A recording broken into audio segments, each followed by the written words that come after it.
চিংড়ি মাছের বালাচাও এত বেশি পছন্দ করে আমার ফ্যামিলির প্রত্যেকটা মানুষে যে এই বালাচাওটা আমি বাসায় না বানিয়ে আর পারলামই না। তাই তো আজকে বালাচাওটা বাড়িতে কিভাবে মুচমুচে এবং কুরকুরে আমি বানাই সেই রেসিপিটা আপনাদের সাথে শেয়ার করব।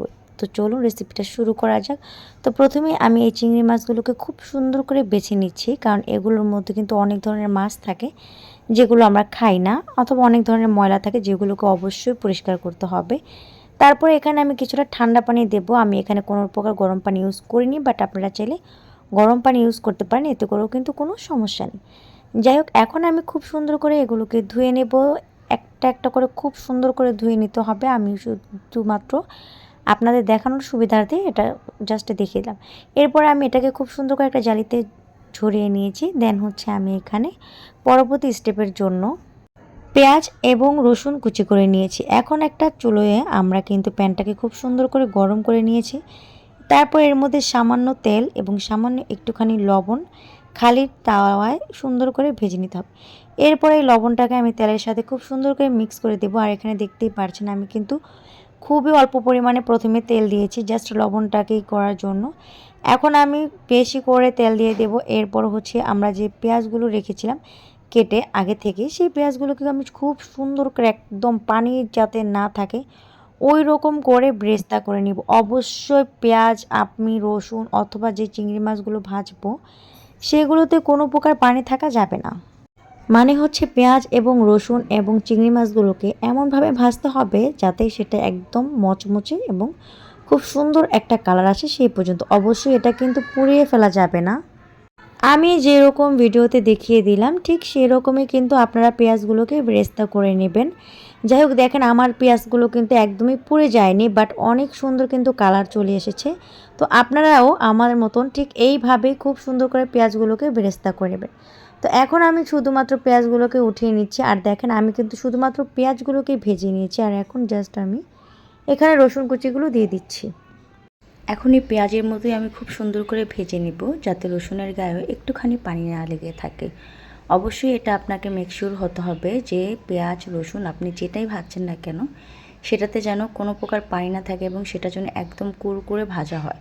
যাই হোক, আমার রসুনের কালারটা দেখলেও কিন্তু আপনারা বুঝতে পারবেন যে আমি ওখানে কী পরিমাণে খুব সুন্দর করে ভেজেছি। এটা কিন্তু পুড়িয়ে ফেলা যাবে না, আমি আবারও বলে নিচ্ছি, এটা কিন্তু পুড়িয়ে ফেলা যাবে না।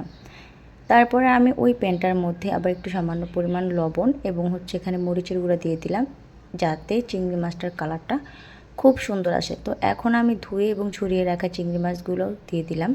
অবশ্যই আপনারা এই চিংড়ি মাছটাকে ধুয়ে অবশ্যই 20 মিনিটের জন্য ঝরিয়ে নেবেন, তাহলে কিন্তু চিংড়ি মাছের গায়ে কোনো প্রকার পানি থাকবে না। আমার যেহেতু একটুখানি রোদ ছিল, মানে দিনের বেলা যেহেতু আমি এটা করছিলাম, সুতরাং সেইখানে আমার রোদ উঠেছিল, তো আমি রোদের মধ্যে দিয়ে রেখেছিলাম, তো সেইখানে কিন্তু অনেকটা পরিমাণ আমার পানি টেনে গিয়েছে।